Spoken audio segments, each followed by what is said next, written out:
No one expected this. Trump issued an ultimatum to Russia. The leader of the United States announced a new deal with NATO. Europe pays, Ukraine receives. Why did the President of the United States suddenly change his rhetoric? Has Trump really gone on the offensive? Will Washington's new strategy become a turning point in the war? And how is Russia reacting to all of this? Watch in our broadcast. This is TSN.ua News. I'm Melania.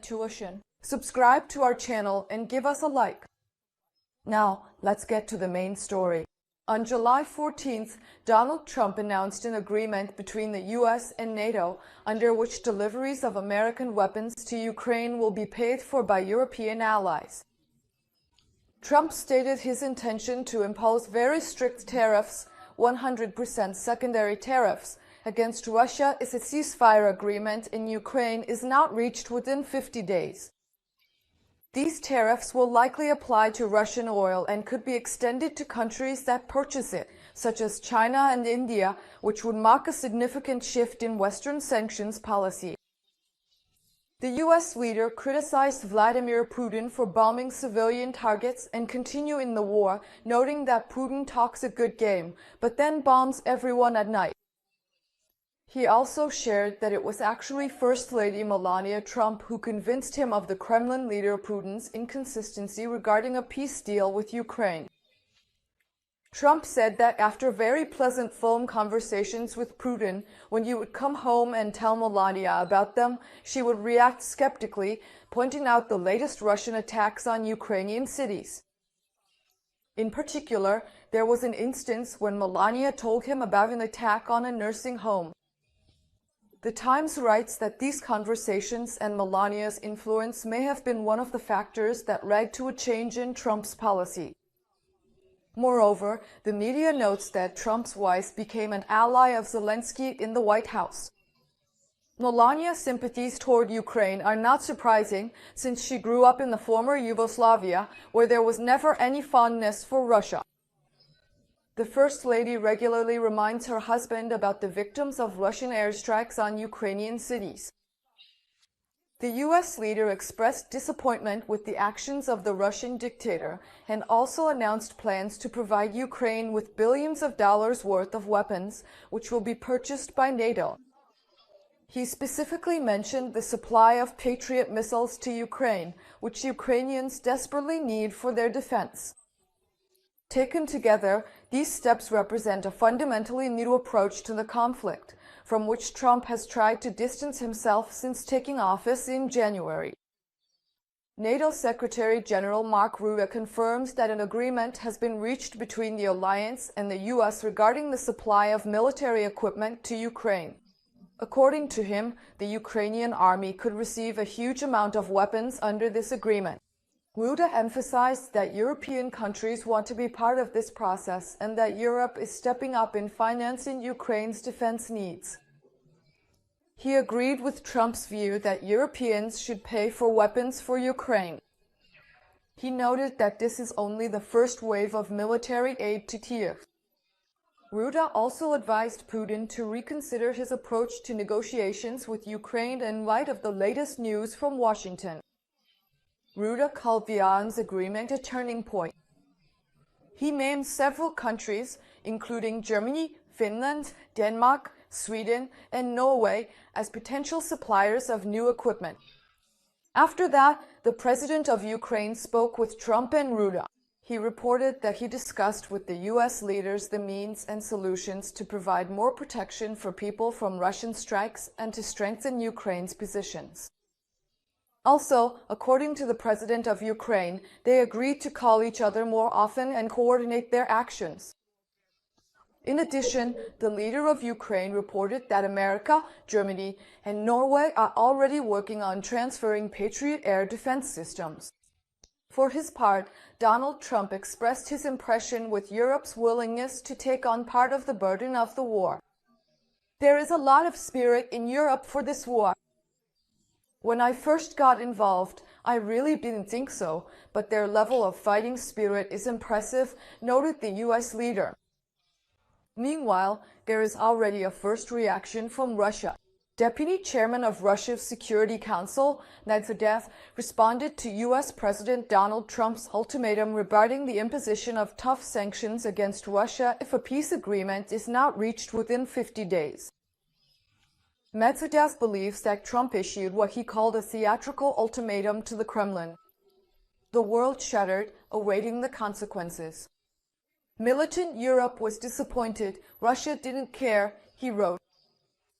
Well, and the Russian propaganda machine is once again at its best, with hysteria and sarcasm broadcast for all to hear. On the state channel controlled by the Kremlin, the rhetoric about Trump changed sharply. Pro-Kremlin propagandist Olga Skobeva has already called him the second Biden and mockingly noted that Biden has been doing this for the last 3.5 years, but, as we know, hasn't succeeded. It turned out, as always, the West once again failed to understand the depth of the Russian soul. Well, and the Kremlin's mouthpiece Peskov stated that Putin will comment on Trump's statements about possible tough sanctions only if he himself deems it necessary. He added that the decisions made in Washington and NATO are supposedly perceived by Kiev not as a signal for peace, but as a signal to continue the war. According to Peskov, Moscow remains ready for a third round of negotiations with Kiev, but has not yet received any proposals for a meeting. Meanwhile, according to the publication XBO, the United States plans to provide NATO countries with weapons worth about $10 billion, which will then be transferred to Ukraine, including long-range missiles. An informed source from XBO stated that the U.S. will provide its allies in the alliance with weapons worth about $10 billion in the first wave. According to the portal, this refers to weapons such as air defense systems, artillery shells, and long-range missiles that can reach deep into Russian territory. According to the Washington Post, the Donald Trump administration actively discussed the possibility of providing Ukraine with Tomahawk cruise missiles similar to those used against Iranian targets last month. If launched from Ukrainian territory, these missiles have the potential to reach Moscow and St. Petersburg. And this option had already been considered before. However, for now, according to sources, the Tomahawks have been excluded from the current list of supplies for Ukraine. The publication suggests that their deployment could happen later if Trump decides to increase pressure on Russia. Instead, an informed source reported that Trump will allow the use of the 18 long-range ATACMS missiles already in Ukraine to their full range of 300 kilometers. Although these missiles will not be able to reach Moscow or St. Petersburg, they will allow strikes on military bases, airfields, and depots deep inside Russian territory that were previously out of range. In addition, the military aid package for Ukraine may include additional ATACMS missiles. It is worth noting that Pentagon officials have been insisting for several months on granting Ukraine permission to carry out deeper strikes on Russian territory using ATACMS. Trump's determination to increase pressure on Putin became evident last week during his conversation with President Zelenskyy. According to a source familiar with the discussions in the administration, Trump made the decision to escalate against Russia for 3 key reasons. Trump believes that Putin is showing him disrespect by expressing willingness for peace talks while at the same time ignoring his calls for a ceasefire. Trump was impressed by the effectiveness of American military power, particularly the use of B-2 bombers and Tomahawk missiles during the operation against Iran. The U.S. leader is convinced that Putin will only agree to negotiations under the threat of greater force being used against Russia. The Washington Post notes that the shift in United States policy toward Ukraine is largely due to Putin's actions. Despite numerous phone conversations between Trump and the Russian president, there were quite a few. No significant progress was made in stopping Russian aggression. As Trump complained, these conversations were always pleasant, but afterwards, missiles would be launched at Kiev or some other city. Gradually, it became clear to Trump that the Russian leader was stringing him along and was not actually interested in ending the war. Putin, it seems, miscalculated badly, much like the Iranian mullahs did when they tried to drag out nuclear negotiations with the United States. Trump shows that he is not afraid to punish countries when he concludes that they are acting in bad faith. Putin, despite 3.5 years of fruitless fighting, still hopes that his armed forces can defeat Ukraine and is willing to risk his relationship with Trump to give his military more time to advance. However, despite the numerical superiority of the Russian troops, there is no sign that they have come close to a breakthrough. The front line remains virtually frozen as the massive number of drones on both sides makes large-scale troop advances far too dangerous. Since Ukraine plans to produce 4 million drones this year, its forces should be able to hold off Russia's summer offensive.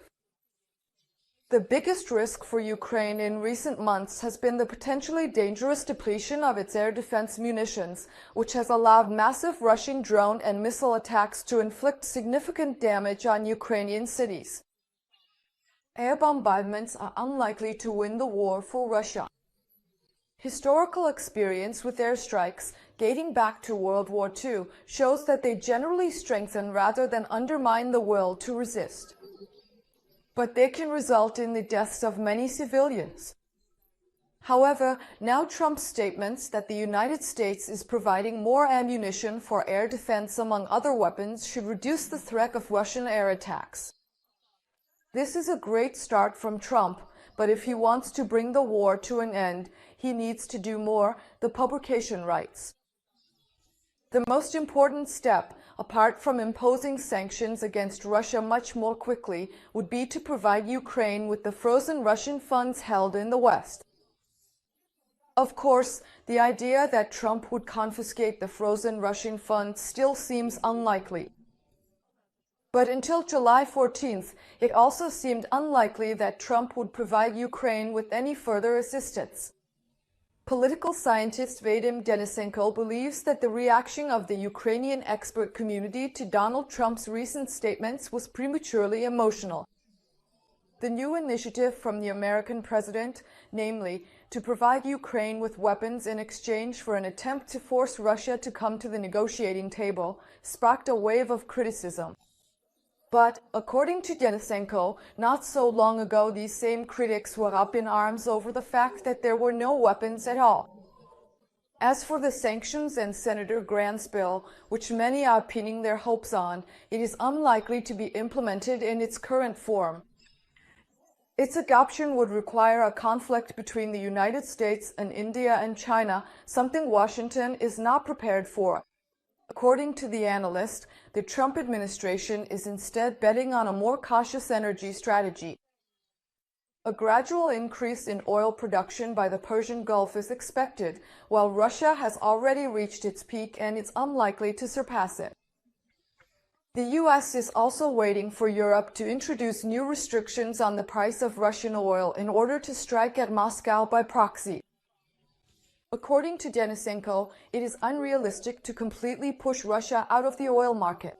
A realistic scenario is to reduce its share by 15 to 20% within 6 to 12 months. And it seems that this is exactly the path Washington plans to take. However, the biggest problem, according to the political scientist, is not the lack of new sanctions, but rather that the White House likely does not have a comprehensive strategic plan of action regarding Russia. The only thing likely to influence Putin are major international negotiations between the United States and China or between China and the EU, which could last for several months. And this, in his opinion, is yet another reason why Trump is not rushing to take action. In Washington, it is also believed that Russia's economic decline will continue even without radical sanctions, thanks to the pressure mechanisms already in place. Denisenko pays particular attention to Lavrov's trip to North Korea.